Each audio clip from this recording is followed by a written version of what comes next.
Okay, good morning, everyone. So I can't believe it's already week 5. We've had quite a few sessions, but I'm really excited for today. And today we're talking about, varroa management and pest pathogens and diseases that you might have to deal with as a beekeeper. But before we begin, I want to talk about the colony tags a little bit. And so we have quite a few respondents, but I want to explain that in a bit more detail. And so last week we talked about colony tags and we had our colony printer.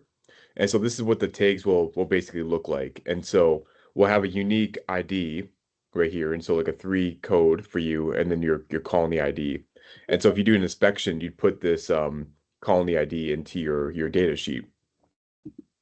And then we'll start printing this probably sometime this week. And so if you want one of these tags, depending on how many colonies you have, we're happy to print those for you and get those all set up for you. And let me share my screen quick about what the report will look like. So this is a report that I sent to beekeepers kind of a few years back. We kind of go to the top.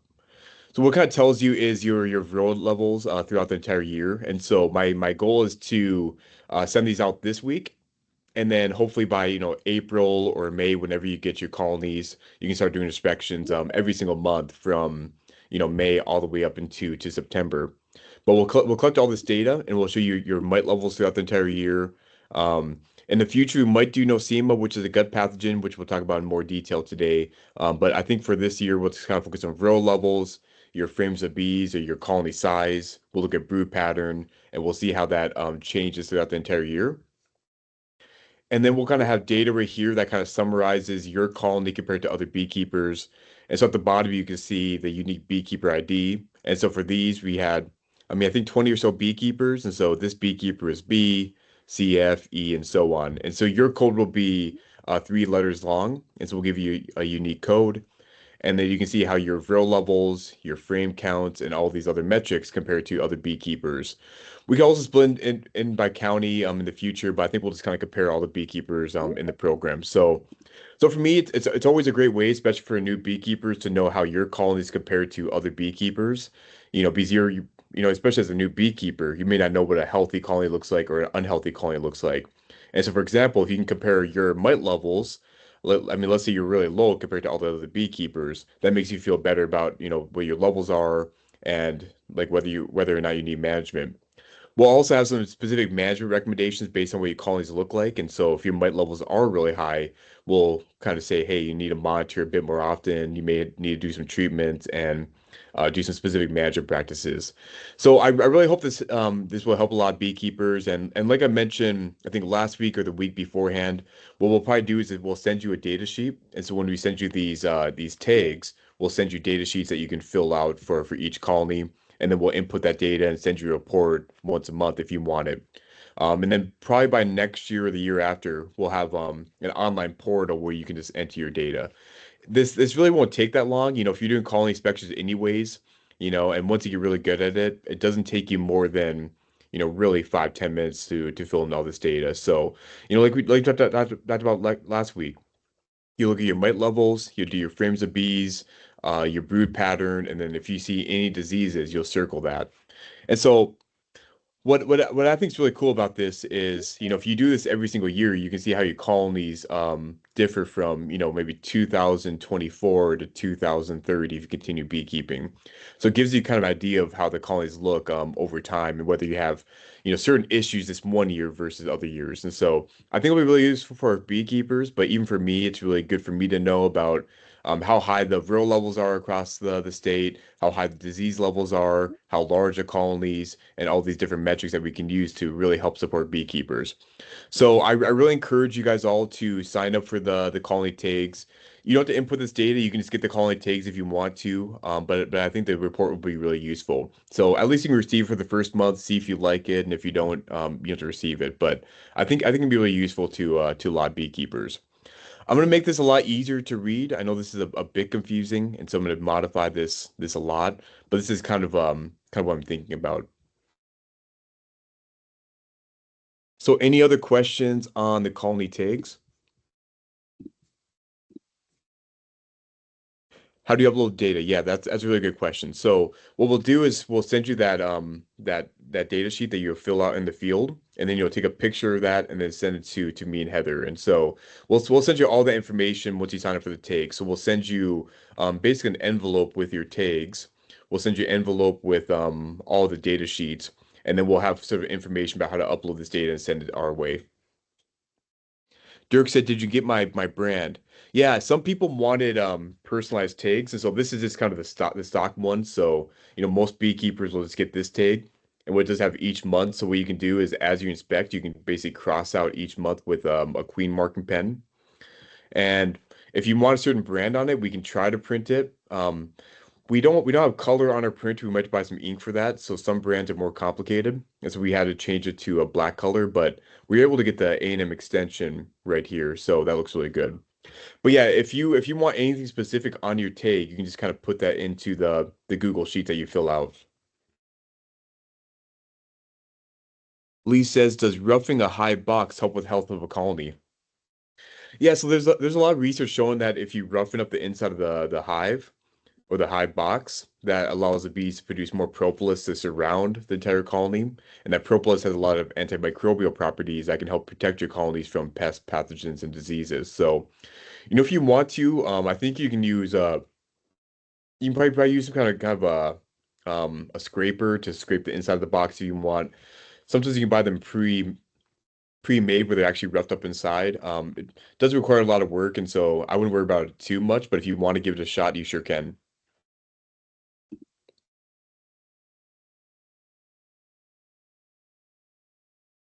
Okay, I think that was all the questions. So I'll jump into the presentation.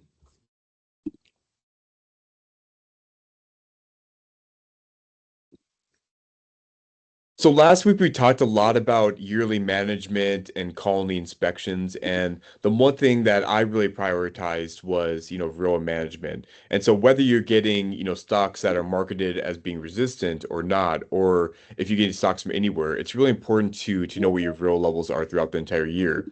Because really the major driver of colony losses are these varroa mites and the viruses that they transmit. So it's really important to, one, know what your varroa levels are, but two, have a management strategy in place to take care of them.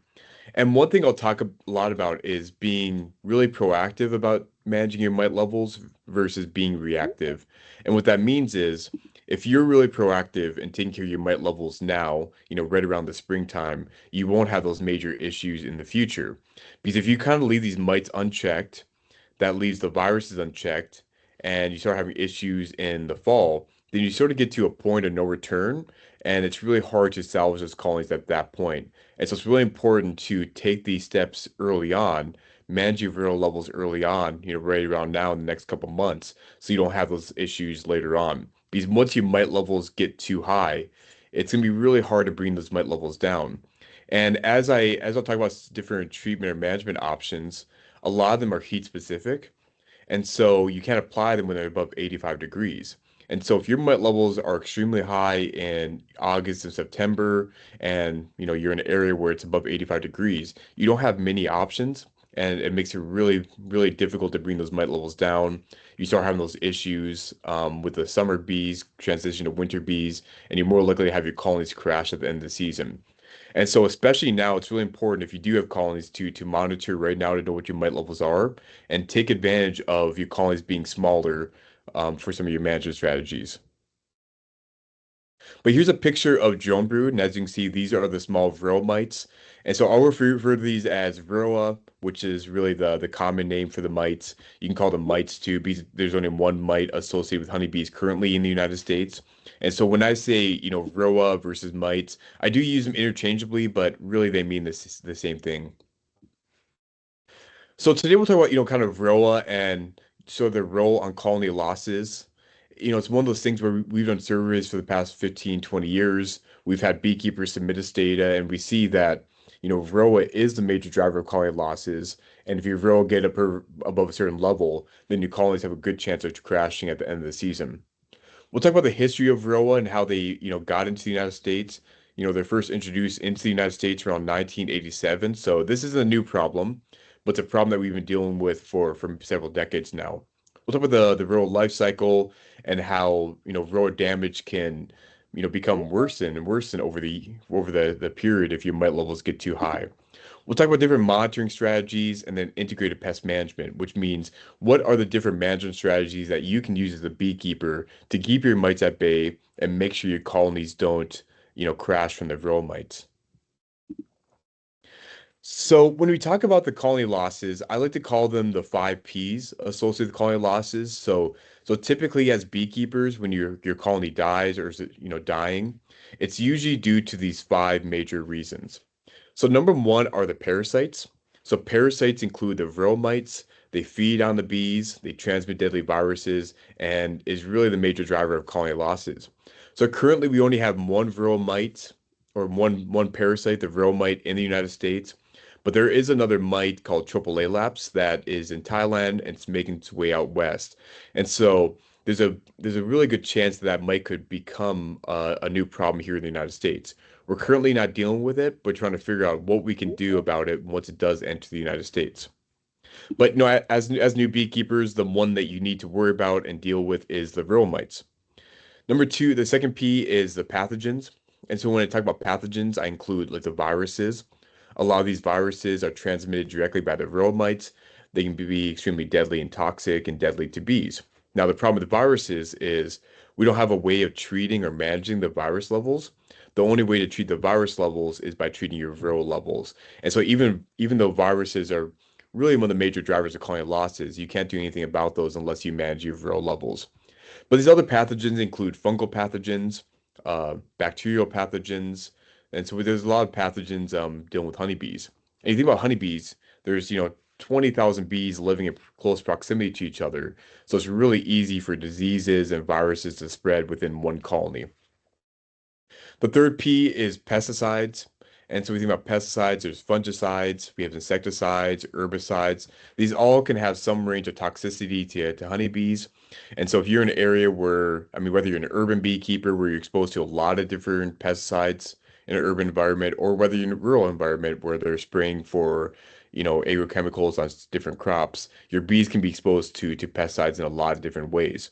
And the one thing with pesticides is, bees forage in a, 3 mile radius. Typically forage within a half mile radius, but they can fly, 3 miles away. And so even though you may not be in an area where it's very intensively, managed for agricultural usages, your bees can fly out pretty long distances and be exposed that way. We have poor nutrition, and so especially if you're in an urban environment, there's not a lot of resources for honeybees, and so you can have a lack of resources available for honeybees to keep them strong and reduce mortality. But even if you're in a high intensive agriculture area or a rural area, the poor nutrition can be a really big issue, especially in monocultures or areas where they're growing corn or soybeans, which provide very little resources for honeybees. And then we have poor queens. So, like I mentioned, really in the first couple talks was, queens are really important to a honeybee colony. They lay the 2,000 eggs per day. They're the only ones that can lay eggs and the only reproductive within the colony. And so if your queens start failing or crashing, that can lead your whole entire colony to crash. So you think about the colony losses, we have these five P's, right? We have parasites, pathogens, pesticides, poor nutrition, and poor queens. You can probably include, poor weather in here. So, if you get hit by a hurricane, for example, or if you have wind or, it's kind of a drought condition that could cause issues. We could also include poor management. So if you're not aware of the best management practices, your colonies are more likely to crash too. But these are really the five major reasons why your bees are probably going to die. So about colony losses, we've had these massive colony losses really for the past 15, 20 years now, really starting about 2005.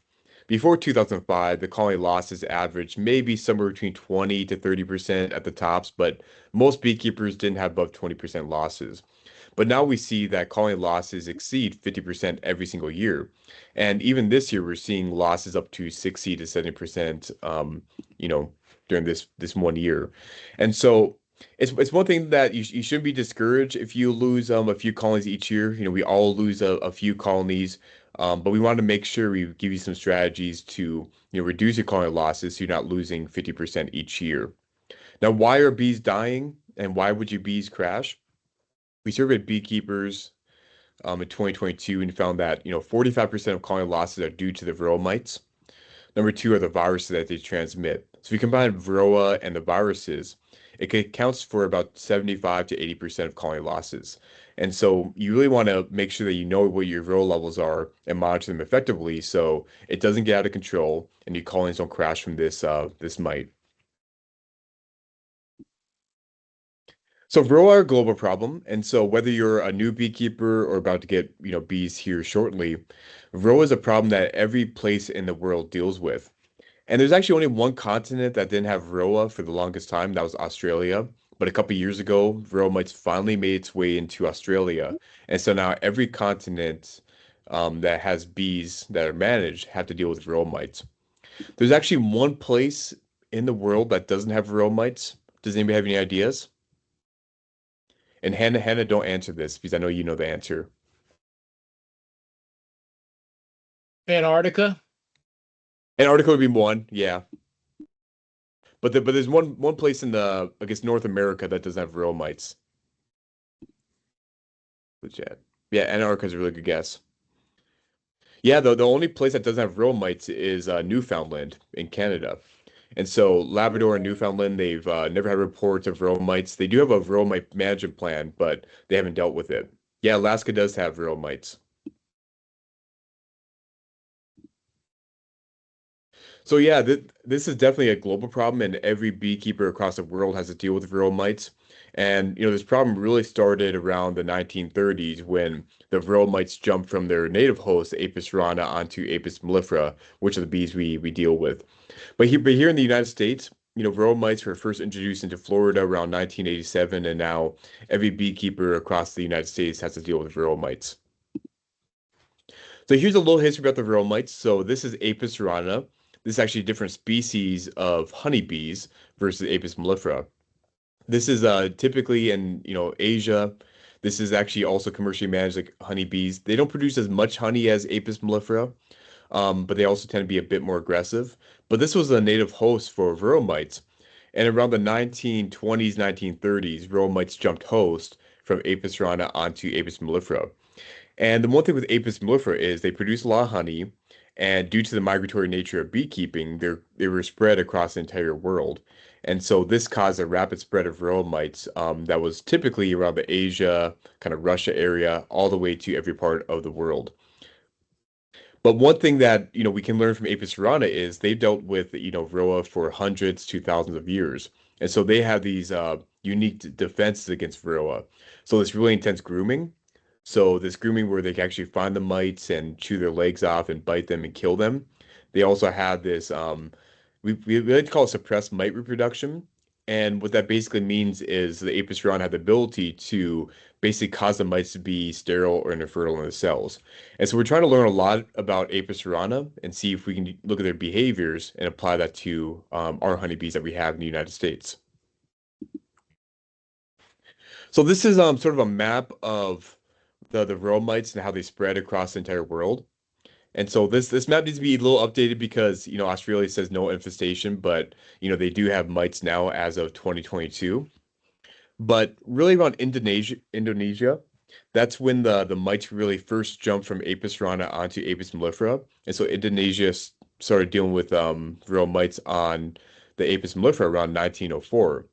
And it was kind of isolated there for about 50 to 60 years. But then around 1959, it spread into China, 1961 into India, and then to around Germany around 1977. But then around 1987, it was first introduced into a port in Florida. And so I mean, the United States knew that rural was going to be a problem at some point, but I think the history was, a ship was brought in, a swarm was living on a ship, and then eventually got into the United States. And after that, due to the migratory nature of beekeepers, I mean, beekeepers in Florida ship bees all the way to California, the Midwest, up the eastern coast, and so this caused a rapid spread of rural mites across the United States. And Hawaii got to Hawaii around 2007. So this is all to say that it took a while to spread, but right around the 1970s, and as beekeeping became commercialized and more migratory, the rural mites rapidly spread. So a little bit about the varroa mites. So this is a bee with a varroa mite on the back of the bee. As you can see, if you, I mean, it's pretty large on the back of the bee. I mean, it's about the size of a bowl or a plate, and so it's pretty large.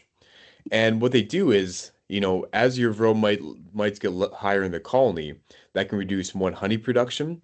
It can cause more pest pathogens and other diseases. It can also lead to a lower immune system of the honeybees. And so what happens is they're actually feeding on the bees, and that makes the bees more susceptible to a lot of these other viruses and diseases. So what they typically do is they attach themselves to the bee, and they're basically feeding on their hemolymph, which is their blood, and their fat body. So the mites need a lot of fat and this kind of hemolymph to reproduce and make more mites. Now, typically, you won't see the mites on the back of the bee like this. They're typically be underneath the bee. So a lot of times, you can't see the mites. The only time you see the mites on the back of the bee like this is when your infestation levels are really high, and the mites begin jumping on the back of the bee. And so one thing I typically do during inspections is I'll pull off a lot of new bees and I'll pick them up and look underneath the bees to see if there's any mites feeding on them, because this is kind of where the fat is underneath the bee, and that's what the mites prefer. So this is the typical life cycle of a mite. And so we like to call this stage when they're back to the bee called the phoretic stage. And what that means is the mites are basically piggybacking on the back of the workers, and the workers are transporting them throughout the entire colony. And a lot of time the workers don't really notice them unless they're bred for this grooming behavior. So um, it's kind of weird. Like you almost think if you had a bowl on the back of your head that you notice it, but the bees don't really do much about it. But in this phoretic stage, what the mites are basically doing is they're, feeding on the bees. They're trying to find where the brood is, and they're getting ready to jump into the cells. Now, right around this kind of fifth instar, this pre-pupa stage, right before the cell is capped, this is when the mites jump into the cells. Now, mites are really smart in that they like to hide from the bees and hide from the treatments.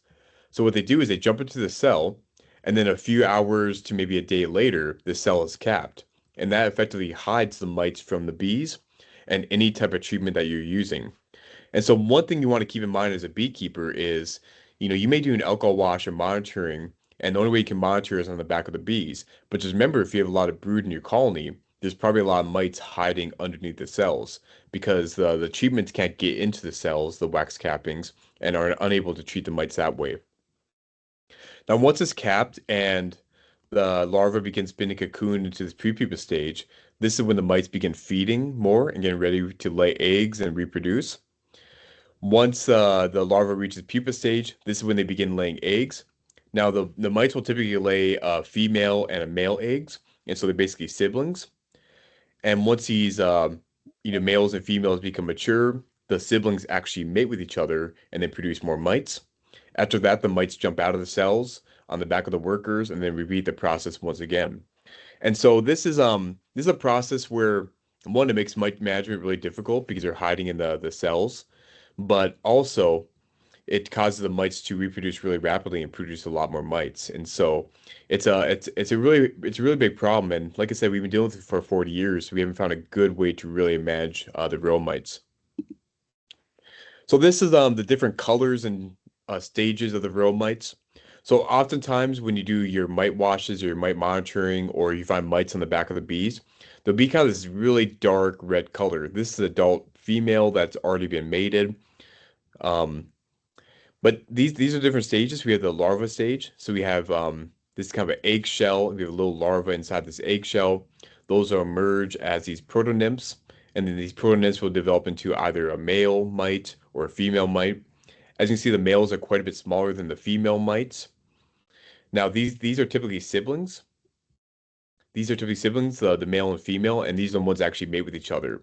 So basically, the mite penetrates on the back of this shell and then mates with the female that way. And then once it's mated, this mated female will emerge and start the process over again. So oftentimes this is really hard to see, especially as a new beekeeper. I mean, even for me, it's really hard to see some of these mites because they're extremely small and they're really great at hiding. So one thing with rural management, it's really important to understand the rural life cycle along with the colony life cycle. And so last week I talked a lot about the yearly cycle of a honeybee colony from stage one to all the way to stage four. Just sort of a quick refresher. Stage one is this dormancy phase. This is we're kind of past the stage now, but typically from November to January, this is when the bees are in the cluster. They're going through the honey stores and trying to make it through the winter. But right around now, around February or June, the colony begins increasing in size. So the queen starts ramping up egg laying. You start seeing a lot more brood in your colony, and the colony's, transitioning from maybe 4 frames of bees all the way to 8 to 10 frames of bees. So the colony is growing really rapidly. Right around stage three, this is when your colony reaches its maximum size, and it won't get much bigger than this. Then after that, they begin getting smaller to prepare for the winter. Now, when you think about this black line, this is the colony size, how it changes throughout the entire year. But Varroa mites follow a very similar trajectory in that as the colony is getting bigger, the mite levels in the population and the colony are also getting bigger. But as you reach a stage three and as your colony gets smaller, your mites also continue getting bigger. And so this is sort of the point where your mite levels actually surpass your colony levels. And this is when you start having really big issues. So once you have more mites in your colony versus bees, you have more viruses in your colonies. You have, lower immune system in your colonies. You have more prone to a lot of these pathogens, and it causes a lot more issues. And so once your viral levels get really high, it's really hard to, knock those mite levels down and prepare them for the winter. And so when I say about being proactive rather than reactive, you want to make sure to knock the mites out this trajectory. And so you want to make sure you manage your mite levels right around the stage two, so your mite levels aren't growing along with the colony levels. And so instead of growing on this trajectory, you try and knock it down so it's kind of more flatlined. And so it's really important to, be proactive and manage your mite levels around stage two, rather than, stage three when your mite levels are extremely high and it's really hard to bring those mite levels back down. But the one thing to also consider here is around stage three, we like to call these summer worker bees. And what that means is these workers are only living, 21 to 30 days. But as they go into stage four and get ready for the winter, these worker bees transition to winter bees. And what that means is instead of living for 21 days, these winter bees live for, 3 to 4 months. So that they're living a lot longer. Now, the problem is if your mite levels are really high and you have a lot of viruses in your colonies, then these winter bees are unable to live as long. And that's when you see a lot of bees start crashing and dying in the fall and into the winter because these winter bees don't have the capacity to live throughout the entire winter. And so when you think about mite management, it's really important to consider that transition from summer bees to winter bees. So what are the signs of real mites? So I'll talk a lot about monitoring, but there are things you can look at into your colony to know whether your colony is, small or has issues because of real mites specifically. So the first thing to look at is the phoretic mites. And so when we were doing colony inspections, and I talked about this a lot last week, looking at these phoretic mites.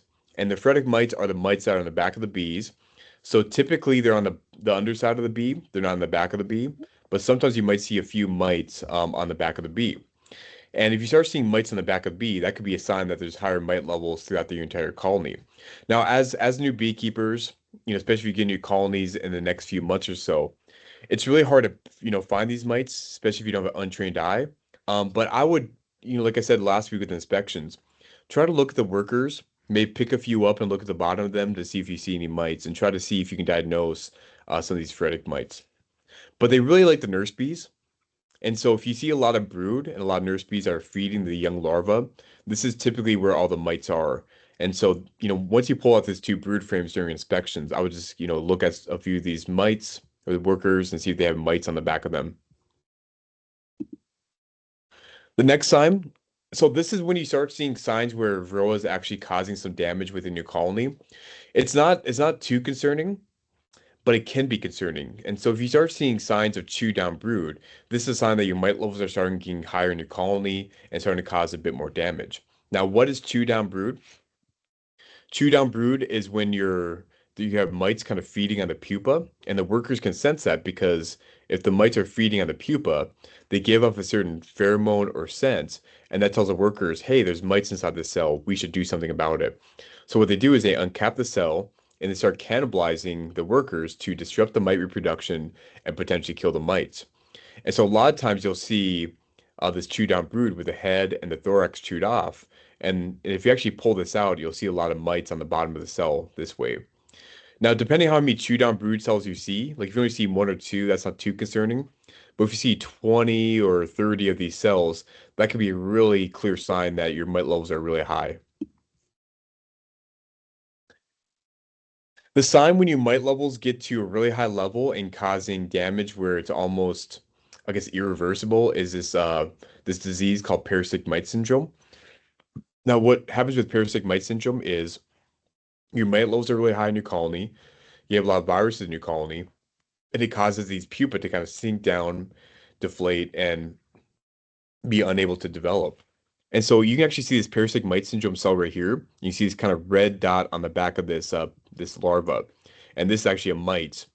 And this larva will not develop. It'll die within the next couple days. And the problem is if you have a lot of these sunken down larvae and disease larvae, then your colonies can get smaller really quickly. But you also know even the ones that develop all the way to adult, you know that these will probably have a lot of viruses in them. And so they'll be unable to transition from the summer bees into the winter bees.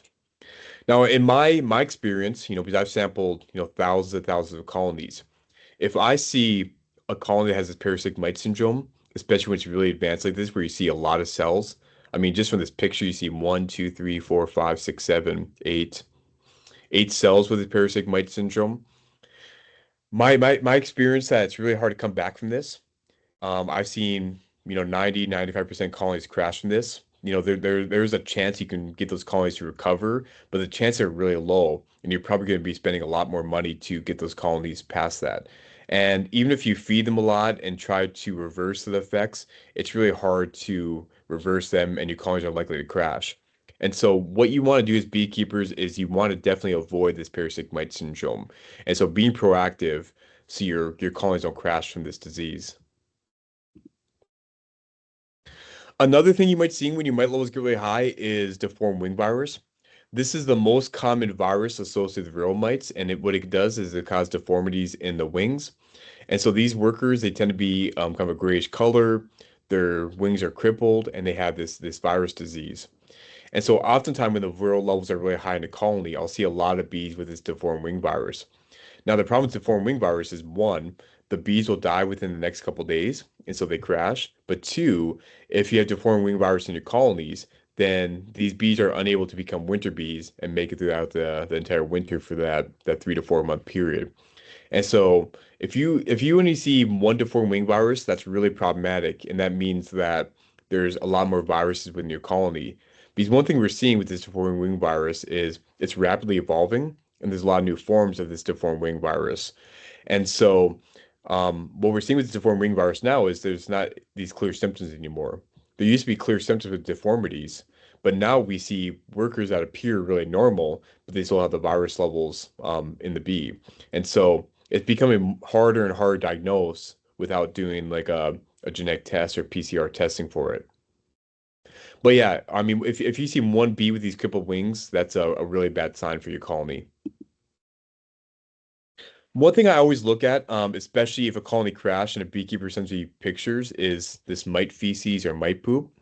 And so a lot of times when a colony crashed from varroa mites, you'll see a lot of these kind of white spots um, right around here around the cell.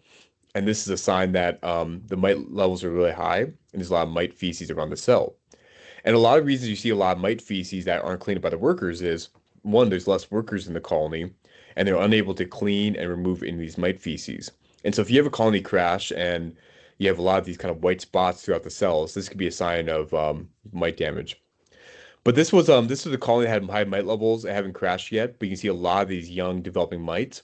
And this is a male right here, and this is a female. And eventually they'll mate with each other and produce more mites. And so if you have high mite levels, you want to open your cells and look at this. You probably need a microscope to look more clearly into this. And so if you want to purchase one, you can. But sometimes you might see these mites and mite feces in the cells. Now, a lot of times with varroa mites, especially if they're really high, you'll see a lot of these co-infections.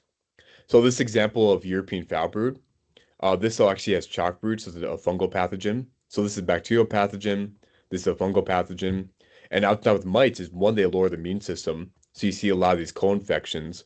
But two, the workforce gets really small. So they're unable to take care of a lot of these larvae. So you see a lot of these co-infections pop up.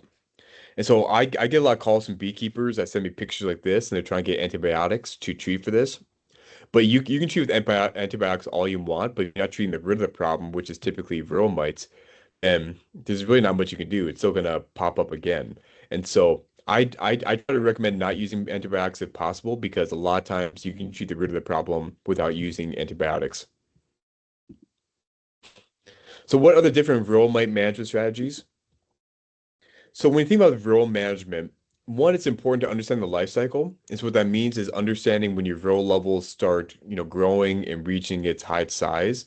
And so you really want to know the life cycle to know when, one, to monitor, but two, when to apply treatment. And so it's really important to understand the interaction between the colony growth and then also the viral growth. Two, it's important to know how to understand your viral levels. And so, how high are your viral levels in your colony?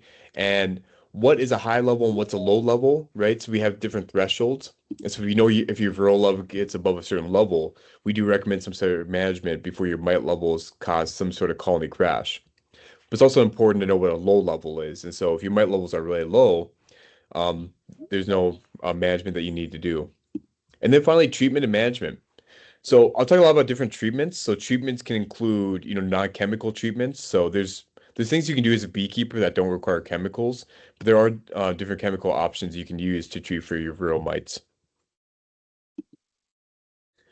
So the first thing to know with viral management is understand the life cycle. So I talked a lot about this a few slides ago, but we know the colony life cycle in this black line. You can see it increases around stage two, maximizes around stage three, and then decreases around stage four. Now, rural mites kind of lay behind workers, but follow very, very similar growth trajectory. And so they're growing around stage two, stage three. But the only difference is the growth of the rural mites don't stop. They keep growing and growing and growing, even if your colony starts getting smaller. And so this is sort of a point where mites can become really problematic because the mite levels are surpassing the worker levels. And this is when you start seeing a lot more viruses in your colony. You start seeing a lot more of that parasitic mite syndrome, and you start seeing colonies that have this kind of irreparable damage to them. Now, when I say understand the life cycle, your goal is to really, I guess, disrupt this growth rate. So you don't want your mite levels to grow like this. You want to disrupt it so this line, instead of growing upwards, it flatlines, and so it stays kind of flat throughout the entire year. And so you want to disrupt it before it starts growing and growing and growing and becomes problematic. Because if you're managing mite levels now when they're really low, they're easy to manage, the colonies are smaller, then you won't have these issues where mite levels get really high. And one thing I always recommend with rural management is to be proactive rather than reactive. So you want to be proactive and manage your mite levels, right around now, around stage two, before they get to a point that really, really, really a point of no return where there's not much you can do as a beekeeper, other than invest a lot of money for maybe a lost cause. Because I've seen a lot of beekeepers that, don't notice their mite levels until July and August. Their mite levels are out of control. So they try to feed them a lot, try to give them a lot of protein to help the bees out. But you're basically spending, a lot of money for a colony that is probably not going to survive after that. And so if you're being really reactive, you're one, keeping your colony alive and thriving, but you're also spending a lot less money. So for monitoring, it's really important to monitor your mite levels. And so even if you're getting stocks that are marketed as resistant, or if you don't want to use any chemical treatments, it's still important to know what your viral levels are, regardless of what you plan on doing. And so I recommend monitoring your viral levels at least, once a month. And so we actually just started around late February, our first monitoring. The weather's really warm and our colony's starting to brood up. And so you might know what our viral levels are. So we start right around late February all the way into October. And so it's really important to know what our viral levels are. These are the different thresholds we use. So for the spring, we use one mite per 100 bees. And so if your levels are above one mite per 100 bees, you might want to manage your mite levels before they get to uncontrollable level. For the summertime, really around probably July and August, September, we use a threshold of 3 mites per 100 bees. So if your levels are above that, we recommend some sort of management to deal with it. One thing I do recommend to a lot of beekeepers is do not rely on visual observations. So if you see a mite on one of these larvae, or you see mites on the back of the bee, that's not a reliable way to know what your viral levels are. And so, But if you do see mites on the larva or on the back of the bees, then you might want to do a mite wash or mite monitoring to know what your mite levels actually are. But I would not rely on visual observations because it's not very accurate. So these are three different types of monitoring methods. So we have the powdered sugar roll, the alcohol wash, and CO2. Now this all kind of depends on the beekeeper preference. But I will say that alcohol wash is the most consistent and the highest with the highest accuracy. And so we know that we can basically find about 99% of the mites this way. And so relying on a threshold like 3 mites per 100 bees or 1 mite per 100 bees, it's really important to know what your exact levels are because if it's off a little bit or there's an error when you're doing mite monitoring, then you may have a sort of a false positive or a false negative, for example. But a lot of beekeepers prefer the powdered sugar roll and CO2 method because they don't kill the mite or kill the bees. And so when you're doing mite monitoring, a lot of beekeepers don't want to sacrifice bees to do the mite monitoring, and so they try to use a powdered sugar roll and CO2. Now that these two are really valid and totally fine. Just know that they're not as accurate. And so instead of being 99% accurate, you're maybe somewhere between, 60 to maybe 75% accurate, depending on how well you're trained on these methods. Now, why is the accuracy lower for powdered sugar roll and CO2? Now, for a powdered sugar roll, the issue with powdered sugar roll is the humidity. So, especially in certain parts of Texas when it gets really humid, like the southern part of Houston or places where it gets really humid, this powdered sugar tends to clump up, and that causes the mites to clump up inside the sugar, and that allows you not to be able to detect all the mites. And so, powdered sugar roll can be really problematic, especially in high humid areas. The CO2 method, instead of using, I guess, powdered sugar roll or alcohol, you basically knock the bees out and then you shake them that way. But the problem is, you're not washing the mites off the bee, and so you might get a few mite drops, but you're not going to be as accurate with CO2 method. And so one thing I always say is it's really important to, sacrifice 300 bees for the betterment of the entire colony. And so, 300 bees for a colony isn't that big of an issue, and it won't cause any challenge to the honeybee colony. And I always view it as sort of a biopsy because it's really important to sacrifice 300 bees rather than all 20,000 bees. And just remember, for 300 bees, you're only, like I said, they're basically being replaced every 3 hours, and so the bees are rapidly replaced by the colony. And so, yeah, I guess I recommend the alcohol wash personally, even if you do kill 300 bees, because it won't cause the issue in the colony, and you're able to know, I guess, really accurately what your mite levels are. Now, these testing kits can be found at any bee supply store. They're really, really nice kits for new beekeepers. You can definitely make your own with just a jar, like a mason jar. But this method works really well because it already has the mesh inside of it. And so what you do is you get a half cup of bees. So a half cup of bees equals 300 bees. You pour it into one of these three methods. You shake that for 1 minute, and then you count the mites at the bottom of the mite monitoring device. And so for this, you can see all the mites at the bottom of this. I mean, there's like 40 to 50 mites, so this level was really, really high.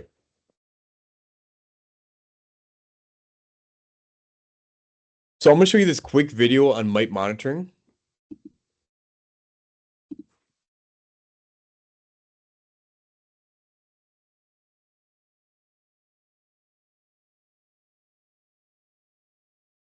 And this is a great resource from the Honeybee Health Coalition.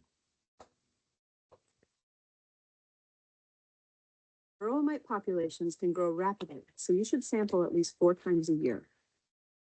Sampling is most critical following population peak and during the population decrease phase. Be sure to sample again after completing each treatment to make sure that the treatment you selected was effective. This video will show you 2 sampling methods step by step: powdered sugar shake method and the alcohol or soap wash method. Both methods remove mites from the bodies of adult bees, so you can determine the number of mites per 100 adult bees. This is the infestation percentage. If you have fewer than 10 colonies, sample all colonies each time you sample. For larger apiaries, sample 8 randomly selected colonies. If you have multiple apiaries, randomly select 3 to 5% of your total colonies to sample. For both sampling methods, you will need a wide mouth jar marked with a line indicating 1/2 cup, a solid lid, a lid with number 8 screen mesh, and a white plate or container. Some beekeeping supply companies sell sampling kits with all the equipment you will need. The only safety equipment you'll need is standard beekeeping protective gear. For the powdered sugar shake method, you will also need powdered sugar and a spray mister filled with water. For the alcohol or soap wash method, you will need alcohol, such as ethanol, ethyl alcohol, isopropyl, or rubbing alcohol, or low sudsing liquid soaps.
We're not getting any sound.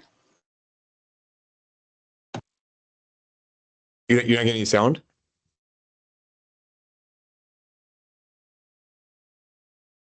Do you hear now? Divide that number by 300 or by the actual number of bees in the sample. There it's Yes, back. now we can hear. We This lost yields quite a the bit. night level as a decimal. Okay, sorry about that. I guess I muted mine, but mismuted this too. I can go back if needed. Yeah, I think you need to go back about 3 or 4 minutes. Okay, sorry about that, everyone. Okay. 2 tablespoons of powdered sugar to the jar.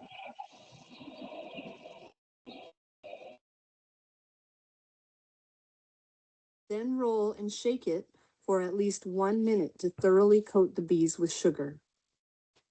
For consistent results, shake each sample for the same length of time. Set the jar down and wait 3 to 5 minutes. This allows the sample to heat up, which, along with the sugar dusting, dislodges mites from the bodies of the bees. Next, shake the jar like a salt shaker onto the white plate or container. You can repeat the process to improve or verify the accuracy of your count. Add another tablespoon of sugar. Shake again for 1 minute or more. Wait another 3 to 5 minutes. And shake the mites onto the same plate or container as the original sample. High humidity may cause sugar clumping, which can cause some mites to stick in sugar coating at the bottom, reducing the accuracy of the count. Spray the collecting tray with water to dissolve the powdered sugar. Following this, you can return the sampled bees to the hive. This method does not harm them. For the alcohol or soap wash method, take the sample jar away from the colony. Using alcohol around a hot smoker can be dangerous. Add enough alcohol or soap to completely cover the bee sample.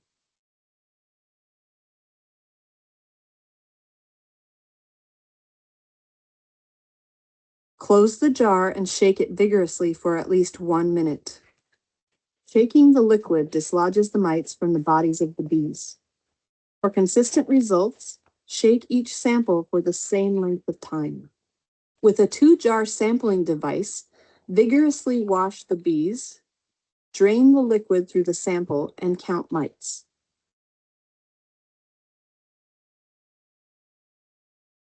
If using a single jar, shake the bees, then pour the liquid containing the mites onto a white plate or tray.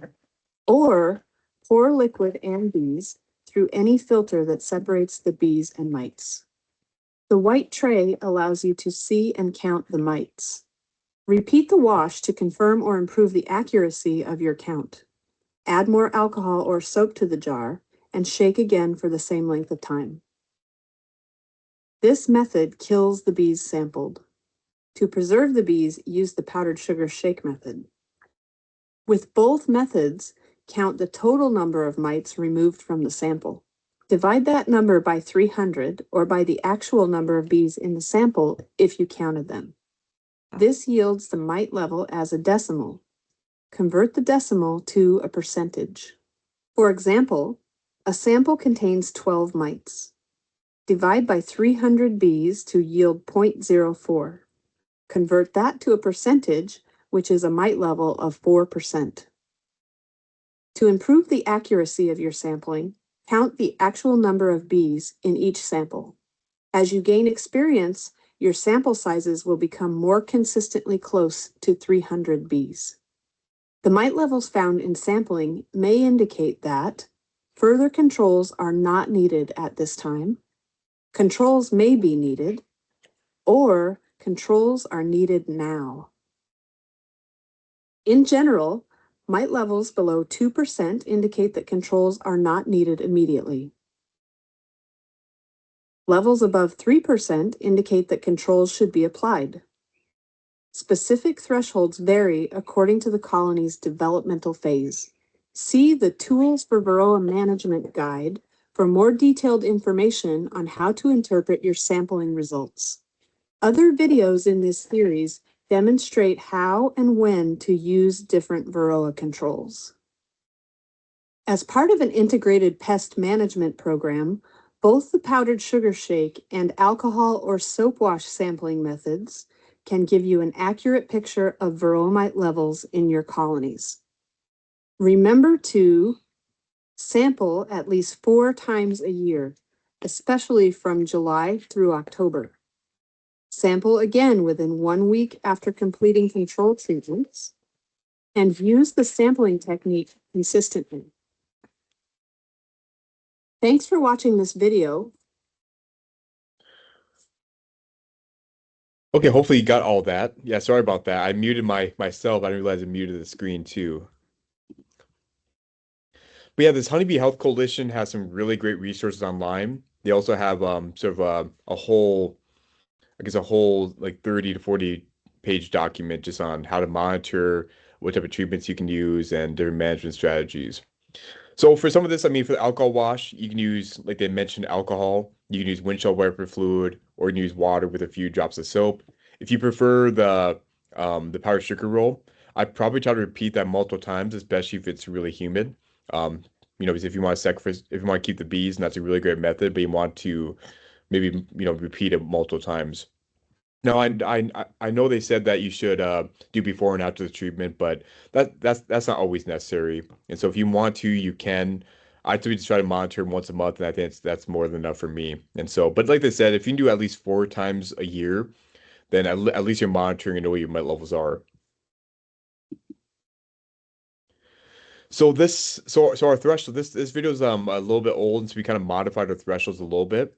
And so I know they said 2%, but now we kind of recommend 1% now, just because the viruses are really out of control and cause a lot of issues. And so really from February all the way to July, we recommend 1 mite per 100 bees. Now remember that you're collecting a half cup of bees, which is 300 bees. And so all the numbers you get, you want to divide all that by 3 to get your levels.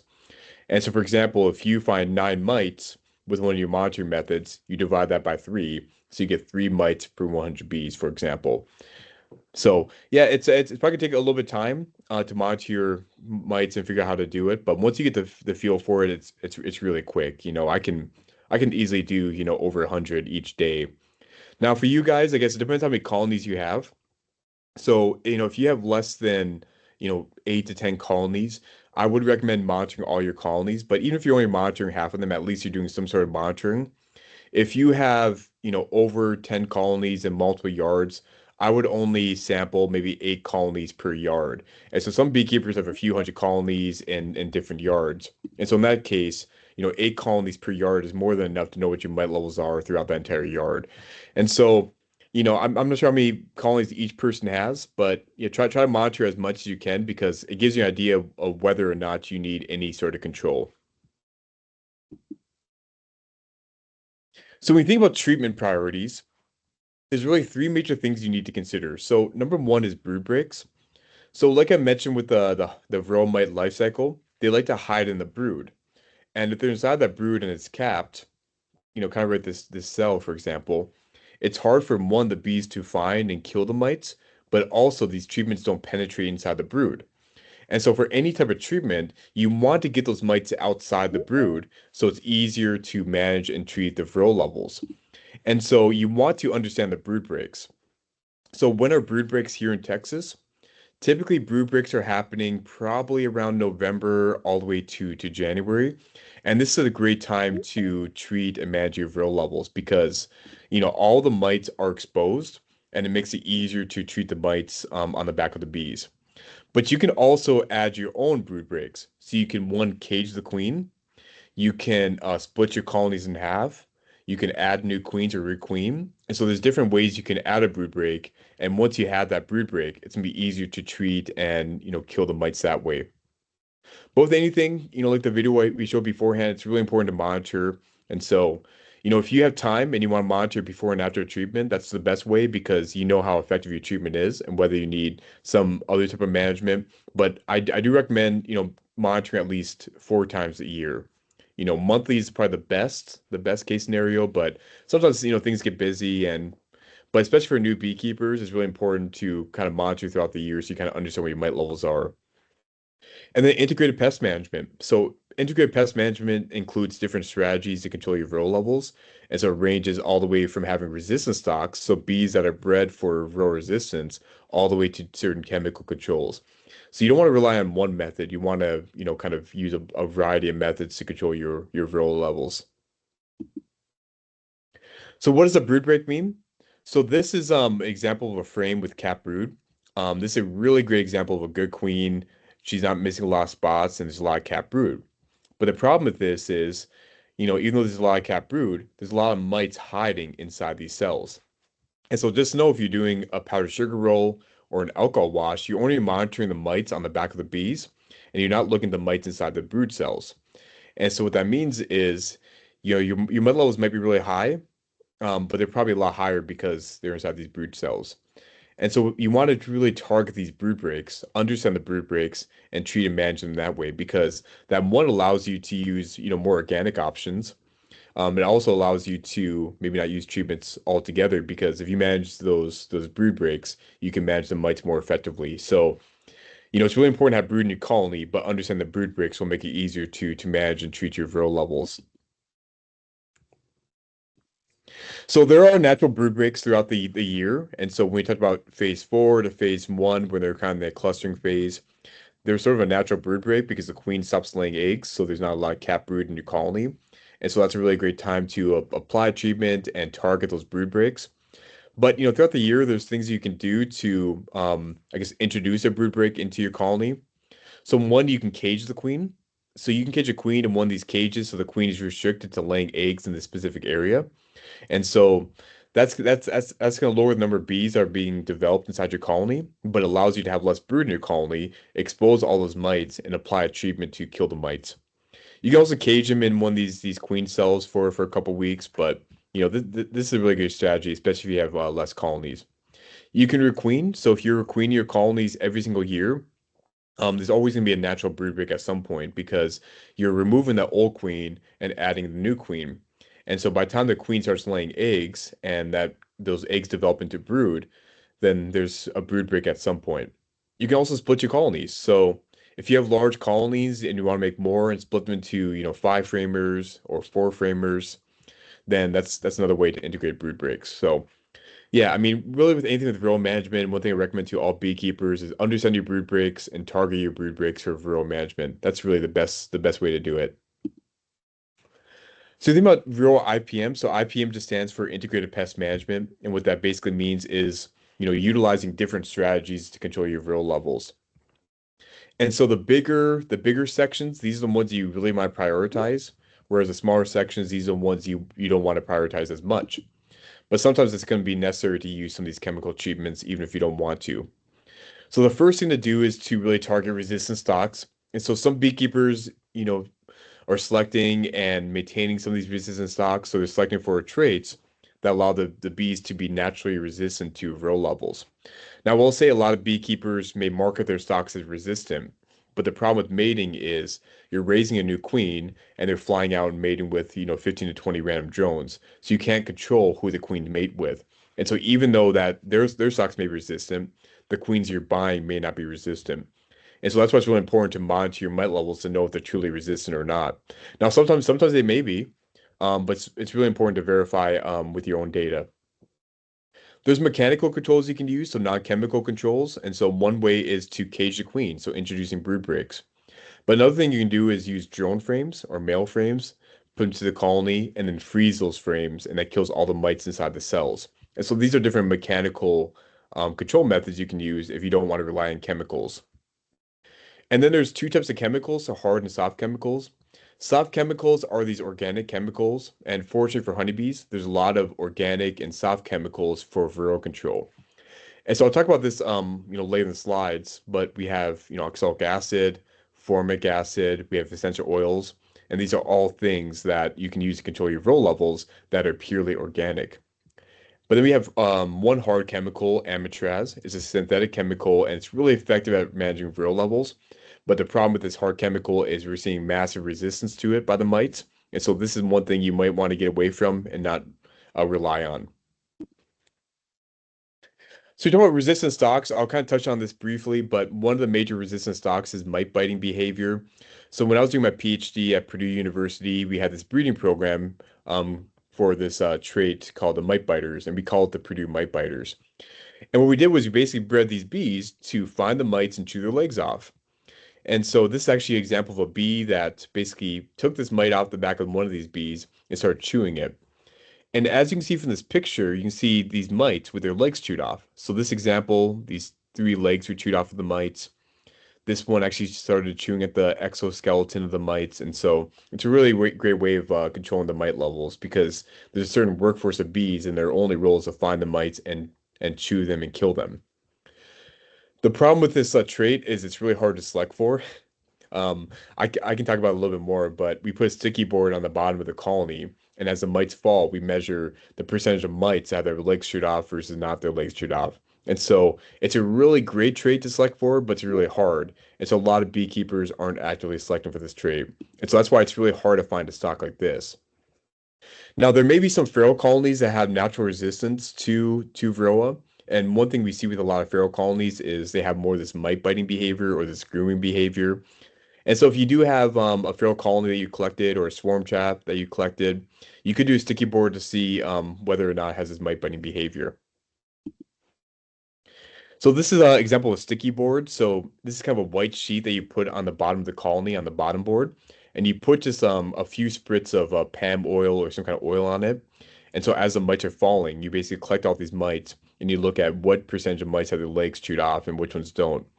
And so it takes a long time to collect all these mites off the bottom board and then look under a microscope whether they have that trait or not. And so it's really time consuming for a lot of beekeepers. But if you want to give it a shot and try selecting for it, it could be a really reliable method if you want to have a selection program. One of the most effective traits for Varroa resistance is Varroa sensitive hygienic behavior or VSH trait. And so a lot of beekeepers, here in Texas, say they're selecting for VSH and mite resistance. And so if you're looking for a stock, maybe look for that nomer called VSH, because that's a good way to know whether you're selecting for Varroa resistance or not. And so one way we select for that is, well, kind of go back. So Varroa sensitive hygienic behavior is a type of hygienic behavior. So that means if mites are feeding on the pupa, then they give off a certain scent or pheromone. The bee sense that, they start uncapping the cells, and that one disrupts the reproduction of the mites, but also causes the mites to be sterile inside the cell. So it's a really effective way to control Varroa levels and have resistance for Varroa in your colonies.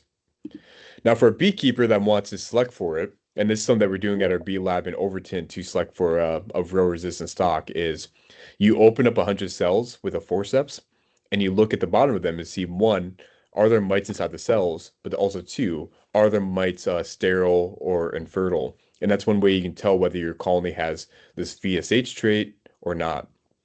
And oftentimes you see a lot of these uncappings if they're selected for VSH. So you see a lot of these pupa exposed because the workers are basically capping and uncapping a lot of these cells. So it's probably the most effective trait to select for. It can be a little time consuming for sure. And so that's why with any of these traits, it's really hard to select for it. But we actually just developed a genetic test. So you can basically send us 10 worker samples and we can test whether your colonies have VSH or not. It'll be about $10 a sample. And so this will be a really effective way to select for VSH. Okay, so I mean, your first priority should always be resistant stocks. And so, trying to buy resistant stocks as possible is the best approach to managing your real levels, but oftentimes it's really hard to find these resistant stocks. So it's nearly impossible to get VSH stocks or Purdue mite biters. And so you have to kind of rely on the queens that you're getting. But one thing you can do as a beekeeper, if you don't want to rely on chemicals, is mechanical control. It can be really time consuming, but it can be a really effective way for controlling your real levels. So this is a drone frame. So you can see all these males are developing in this frame. And you can buy this foundation at any type of bee supply store. They're typically in these green frames, and this is where the drones are raised. And so drones, they develop in 24 days versus 21 days for workers. They're also larger and have larger fat body for the mites to feed on. So because of this, the mites really prefer and love drones. And so as these cells are capped, all the mites jump into these cells. And so what you can do is after all these cells are capped, you take these out and then freeze it for about 24 hours, and that kills all the mites inside these cells. Put it back in the colony, the bees will clean it up, and the queen will lay eggs again and raise more drones. And so you can do this. I've done it before. It can be a really effective way, but it can be really time consuming also. Because it takes a lot of time to put the drone frames in, remove them, and freeze them once a month. And so it's one way to combat mites. But yeah, really with any type of method, whether you have resistance stocks or you use mechanical control, it's really important to still monitor your mites once a month. And then we get into the soft chemicals. These are the organic options. And so I know a lot of beekeepers rely on these organic options. and they work really well if you're using them in a timely way. So these are three types of organic chemicals. So we have oxalic acid, we have thymol, which is essential oil, and we have formic acid. Now, oxalic acid, you can buy this at any type of bee supply store. This comes in this powdered sugar. Oftentimes, I just go to any type of hardware store and buy wood bleach. Wood bleach has oxalic acid, and it works really well. The problem with oxalic acid is it's a contact treatment, and so when you're applying it, it only kills the mites on that day of treatment, and so it's not an extended release treatment. So what that means is you're only killing the mites on the back of the bees, but you're not killing the mites inside the cells. And so with this, you want to have an extended release treatment, so it's killing the mites as they're emerging from the cells. Thymol is another, well, going back to oxalic acid, the major benefits of oxalic acid is one, um, I guess I would say that there's a really low chance for mites become resistant to this. And so this can be really effective treatment for many decades. One benefit is it's not temperature specific. And so that means you can apply it really at any time. I mean, I wouldn't apply it in the middle of winter, but you can apply it in the fall or the summer, and it won't have any damage to the bees. We have thymol, and so the typical brand is Apigard. And so Apigard, you basically take these thymol, scoop it onto these patties, and put them onto the colony. Now, it actually works really well in the spring, but just know that one, you can't use it with honey supers because this thymol will get into the honey and contaminate the honey. And so you can't use it when you have honey supers on. It's also heat specific. So if you're applying it above 85 degrees, it can, potentially kill your queen and kill your colony. So you have to be really aware of the label for this treatment. But it can be really effective spring or even fall treatment. They have formic acid. Formic acid is another organic option.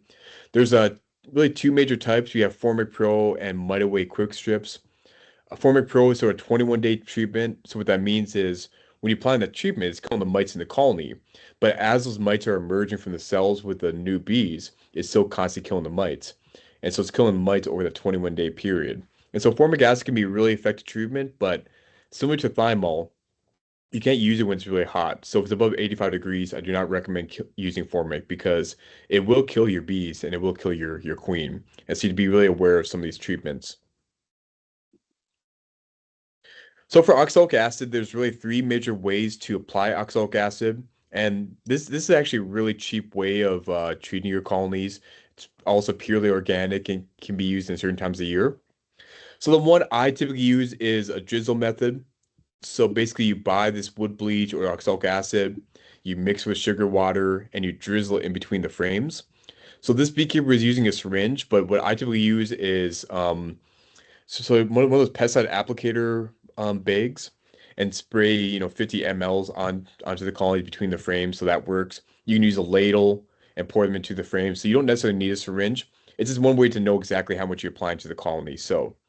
But like I said, it's a contact treatment. So if you're applying it on one day, it's gonna kill the mites on the back of the bees, but it's not gonna kill the mites inside the brood. And so you might have to repeat this multiple times.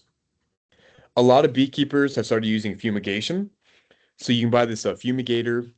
They can be sometimes they can be cheaper, but sometimes they're pretty expensive. But it's a one-time cost, and so this could be a really great option. So sometimes these applicators range from $100 to even 500 to $1,000. And the more expensive ones obviously work better, but you can use the cheaper ones too for fumigation. So what you do is you basically heat up the oxalic acid and it fumigates the oxalic acid and goes throughout the entire colony, killing all the mites that way. But similar to a drizzle, it's a contact treatment, so you're only killing the mites that day of, and so you're not killing the mites inside the brood. And so you might want to apply this during multiple days to kill the mites over a 21-day period. Because remember, that it takes about 21 days for the bees to get from egg all the way to adulthood. And so you have that period when there's a lot of mites hiding. So you want to try to really apply this multiple times, maybe every 4 to 5 days for at least 21 to 30 days to effectively kill all the mites. There's this brand new treatment called Viroxam. It's available at a lot of commercial supply stores. I know there's a lot of interest from beekeepers, and so it might be harder and harder to find this right now, but eventually this will become more and more available. But these strips have oxalic acid embedded inside the strip. You put it in between the frames, and what's really great about this is one is oxalic acid, so it's organic. You can use it with honey supers because it won't contaminate the honey. And it's extended release, so it applies a treatment for 46 to 52 days. So that means is it's killing all the mites on the day of treatment, but it's killing the mites over a 52-day period as the mites are emerging from the cells. But with any of these oxalic acid, there's no temperature restrictions, so you can apply it when it's really hot or really cold. But the one thing to be aware with oxalic acid, um, it doesn't work really well when your mite levels are really high. Also, it doesn't work really well when there's a lot of brood in your colony. So you want it to really target the brood breaks. So if there's natural brood breaks in your colony, like October, November, December, this is a great time to apply oxalic acid. But if you're in the middle of summertime, it's probably not going to work as well. We had thymol. So thymol, typical trade name is Apogard. It's temperature dependent, so you can only apply it between 59. Well, this actually says 105 degrees on the label. I would not use it if it's 105 degrees. I would not. I've used it when it's above 85 or 90 degrees, and I've had some issues with my colonies, and so I'm not sure where they get this number from, to be quite honest. I just wouldn't use it above 85 degrees, to be quite honest, because it will kill queens, especially if they're older, and it could kill your entire colony. It's a fumigant treatment, so that means what fumigant means is it produces this fume and goes throughout the entire colony, so you can have better control. And another benefit is it's a 2 to 4 week treatment. So it's not just killing the mites the day of treatment, but it's killing mites over a multiple week period. Now remember thymols, you can't use it when you put honey supers on because it will contaminate the honey. So you need to time that out really well. So I typically use in the spring before I put my honey supers on. I mean, a really great time is April to apply it if you want to, if you're not using oxalic acid, because the temperature's not really that hot yet, and you don't have honey supers on, so it's a good time to use it. One type of formic acid is Max or Mite Away quick strips. This is extremely temperature dependent, so it's a really harsh treatment. And I've had a lot of issues using Mite Away quick strips because it can cause really massive damage to the colony. I mean, I will say it works pretty well, but it can cause some issues in the colony. And so I wouldn't apply it above, I mean, 85 is still on the high end. So I try to apply when it's around 77 to 80 degrees, at least for the first 7 days. And so you want to look at your temperature throughout the entire week. So if your temperature is 77 one day, that's great. But if it's going to get up to 90 degrees the next day, this might not be a really great option. Once again, it's a fumigant treatment, so it'll produce this fume and transperse throughout the entire colony. But the one thing when I apply this, make sure your colony is really well ventilated. And so one thing I typically do with formic acid is I use a screen bottom board to, increase ventilation. I also with the brood boxes, I separate them by at least a half an inch, so there's more because airflow going to the colony. And sometimes I'll add another brood box on top of the colony to just add more ventilation for the bees to move up and down. Because especially for the first week, this can be really harsh treatment. So this is typically a 1 to 2 week treatment, depending on how you use it. And so you want to make sure that the temperature is below this threshold for that entire week to 2 weeks, which can be really hard to predict. The brand new treatment called Formic Pro, this is a longer treatment. It's not as harsh as the MyWay quick strips. And so as you can see for temperature dependence, you can use at a higher degree, so 92 degrees. And so if you use formic acid, this could be a really great option, especially here in Texas. But also be aware that, temperature is really variable here and temperatures get really hot and cause issues. And if your temperature is really high when you're applying formic acid, it can impact your queens and your colony, and you could lose a lot of queens that way. Similar to Max, it's a fumigant treatment, so it produces a fume and transfers throughout the entire colony. And so you want to make sure your colony is well ventilated. So maybe having a screen bottom board or separating your boxes by a half an inch. And it's a 2 to 4 week treatment, so it's going to kill the mites as they're emerging from the cells. The only hard chemical that we have on the market currently is Apivar. You might see some other products on the market, but they have no resistance to the mites, so I wouldn't rely on them. So you may see Apistan. Apistan, we know mites are resistant to it. To be quite honest, I don't know why they even sell it anymore. I mean, people might be buying it, but it doesn't work at all. But one thing that's good about this is one, it's a long treatment, 42 to 56 days. It's not temperature dependent, so you can apply it at any time. So that's really useful here in Texas. But the problem is we have known resistance to it by the varroa mites. And so just know if you use Apivar that it might not work very effectively. So I would try to start transitioning away from Apivar. I have because I know the resistance is high across the board, and one reason we're seeing a lot of colony losses is potentially due to resistance to this. And so just know that, if you are buying bees from a beekeeper, you're also buying their mites. And if you're buying their mites that are resistant, that this treatment just won't work very well. So there's a lot of benefits and it's worked for over 20 years, but we're getting to a point where it's probably not going to work anymore. So when you think about rural management, you want to develop an integrated pest management. So you want to use a lot of different strategies to control your rural levels. So really the first thing you want to do is to try to find resistant stocks if possible. So some beekeepers market their stocks as resistant. So you want to make sure you try to buy those stocks if possible. But just know that if they're marketing as resistant, you want to make sure you monitor your mites to know if they're truly resistant or not. And one thing we're doing at Texas A&M at our facility in Overton is we're breeding for a stock that's resistant to Varroa. And so in the near future, probably the next year or so, we'll have a Lone Star Queen available, and hopefully we can kind of help some of these queen producers produce resistant stocks. But if you can't buy resistant stocks or the stocks you buy aren't truly resistant, you can go to mechanical controls. So, caging the queen, you can remove the brood, or the drone brood removal. And so there's a lot of different mechanical controls you can use. But just know this can be a little bit time consuming. And then there's chemicals. You might try to rely on the soft chemicals, so organic chemicals like oxalic acid, thymol, and formic acid. You know, thymol will contaminate the honey, but a lot of times they're really soft chemicals. They don't cause that big of an effect on bees unless the temperature is really high. And so these are different, really great treatments to rely on. And then our only hard treatment is amitraz, and it works really effectively and it has for 20 years, but the problem is we see resistance to it. So, and it's kind of hard to know if your bees are resistant or not. So I would try to rely on some of these other methods before amitraz. Yes. So rural management in Texas. So I mean, I'm just gonna say this a lot because it's really important. It's really important to be proactive instead of being reactive. So, we think with the life cycle of the rural mites, you want to make sure you manage them early on if possible.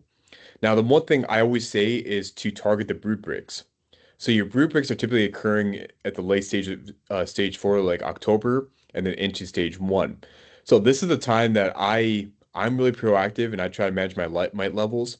And so right around stage four in October or into November, especially here in Texas, I'll use oxalic acid. So either a drizzle or a fumigation to control your varroa levels because there's not a lot of brood in the colony. All your mites are on the back of the bees, and that makes them easier to treat that way. It's also organic and it works really well. So what I would do once you get your colonies in April is once your colonies become broodless around November, I would use oxalic acid and clean up the mites that way. And then once again, probably in January or February, use oxalic acid again once they become broodless. So it's a really great way to be proactive. Um, and also, even if your colonies start brooding up around stage four, treating them right now, that this is a really great time to treat and manage your varroa levels. Now, your mite levels might not be really high, so that's why it's important to monitor your levels. But if your levels are above that one mite per 100 bees, you might want to apply a treatment. Now, if you have a lot of brood in your colony, oxalic acid is not going to work very well, so you want to try maybe thymol or formic acid to treat your varroa levels, or even splitting to add a brood break into your colony. Now, a lot of you guys are getting bees in April, and I will say that these mites rise and rise throughout multiple years. And so this first year, you might be monitoring a lot, and your mite levels are gonna be really low, and you won't have any issues this first year. But once you enter year two and into year three, this is when mite levels become really problematic. And so, this first year you might monitor your mite levels and like, oh, they never got out of control. They never became a problem. But then beekeepers start seeing these problems into year two and into year three. And so you might not have to do much during this first year, which is great, especially for a new beekeeper and that you're learning. But just remember that once you enter year two and year three, this is when mites become really problematic and start causing some of your colony losses. Purchase resistant stocks if possible. So, eventually we'll have our stocks available, hopefully by next year. But beekeepers are selecting and selling resistant stocks. I would try to prioritize those. And if you're not sure, maybe just reach out to them to see, hey, what's their selection protocol? What are they selecting for? Do they have resistant stocks? And kind of learn more because I think a lot of beekeepers would be willing to share their selection protocol. Especially here in Texas, a lot of them probably market their queens as VSH or Varroa sensitive hygienic behavior. This is a really great trait that has known Varroa resistance. It's time consuming for a lot of beekeepers, so it's hard to select for this, but some beekeepers are actually selecting for VSH. So this is a trait that you definitely want to prioritize. And then understanding your thresholds. So I guess, what is a high level and what is a low level? And so this kind of informs you whether you need control or whether you don't need control. So around February to July, we recommend like a 1 mite per 100 bees. And so, half cup equals 300 bees. And so if you have more than, 3 mites, that's a good indication you might want to treat or manage your viral levels. In July and October, you use a higher threshold, so 3 mites per 100 bees. So doing your alcohol wash or powdered sugar roll, if you find more than 9 mites, you might want to apply some sort of treatment, some sort of management strategy. But like I said, with being proactive, you want to make sure you manage your levels around this February to July period so they don't get to this really high level in July and October. Because remember, a lot of these treatments are heat specific. So if your mite levels get really high in July and October, it's going to be really hard to bring those mite levels down and bring them down to a level that's not damaging your colony. So understanding your natural brood break. So I talked about this a lot, but stage 1 and stage 4, September all the way to January, this is the perfect time to use oxalic acid. You have that natural brood break. All your mites aren't hiding in the cells anymore, so they're exposed. It's a really great way to kill and keep your viral levels low. Oxalic acid is also an organic option, doesn't contaminate your honey, and there probably won't be any resistance to oxalic acid. So this is a great time to use either that drizzle, so pouring on your colony, or using fumigation. So phase 1, yep. So these 3 different methods, right? You can use drizzle, so mixing that oxalic acid with sugar, then pouring it between your frames. That's a great way to control your mite levels when there's no brood in your colony. You use fumigation, you use Viroxan, which could be a really great option. I haven't tried it out yet, so we'll do some trials here shortly. But it's a 52 or 56-day treatment, so it'll kill mites over a multiple week period. So these are all really great options you can rely on, especially during a brood break. But remember, if you have a lot of brood in your colonies, this oxalic acid is not going to work very well. So it's not going to work very well in the summertime. It's not going to work very well in the spring because you have a lot of brood in your colony, unless you're adding a brood break. So caging the queen or queening. And so, once you get to stage 2, and let's say that you want to use oxalic acid, this is a great time to introduce a brood break. So if you're splitting your colonies, that's a great time where you have a natural brood break. You could cage the queen for a couple of weeks, and that's a good way to introduce a brood break. So, one thing is really understand the life cycle of the colony, and if you need to, introduce a brood break and potentially use one of these organic oxalic acid options. And so these are different ways you're in phase 2. So right around now, so around March all the way up into June, you can introduce a brood break to control your viral levels. So I typically do this around April if I need to, depending on what my viral levels are. But if your viral levels are really high, you can cage the queen in this cage. If you have a 3D printer, you can print this, but you can buy it at any type of bee supply store. So you can cage the queen for a couple of weeks and you get that natural brood break, and you can apply the oxalic acid. You can requeen, so you can add a queen cell or a mated queen, and you get a brood break that way. Or you can split your colony. So if you split your colony in half and put your queens in these colonies, then one, the colony's smaller, and so there's less mites, so it's easier to treat, but also you get the natural brood break from the requeening process.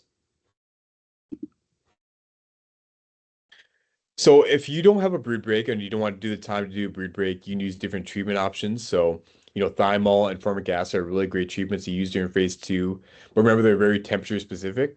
So if it's above, 85 degrees, I would not recommend using either of these treatments, even if the label says.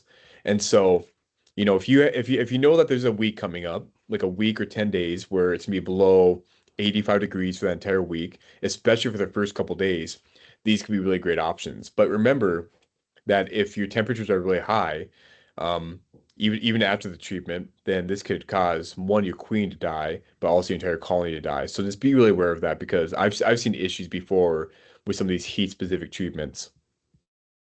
Now, yeah, I really want to sway you away from using these treatments because they actually do work really well. I just want you to be aware because I don't want you to get in a situation where you apply these treatments and you kill your entire colony. And so I really don't want to scare you off from using these treatments, but just know that temperature plays a really big role. And then phase three. So phase three is a point where you have a lot of honey supers on. You may be pulling your honey supers around July and August. And if you didn't do any treatment management before then this is when your mite levels get really high and become really hard to manage. And so you don't want to wait till phase three to manage your mite levels. So you want to prioritize phase one to target the brood break with oxalic acid, maybe phase two with a brood break or applying formic acid or thymol. But really around phase three, there's not much you can do if your mite levels get really high. And this is when you start seeing the viruses, you start seeing the parasitic mite syndrome, and you start seeing your colonies have this kind of irreversible damage. So you want to be proactive and you want to be reactive around phase three. So I start getting a lot of pictures around phase three in July and August of these colonies that are crashing. And a lot of times it's due to mites, and it's hard to come back from that. So you definitely don't want to wait. And even if you do wait, a lot of these treatments are temperature specific, so you can't apply them anyways. So especially here in Texas, there's not many options. Oh, okay, yeah. We're gonna take a 10-minute break here, and then we'll go to the second section. I should have had this other slide, but if you have any questions, put them in the chat, and I can answer your questions after we come back. Probably, yeah. So we will come back at 10:40. I lost picture. Yeah, mine just says connecting.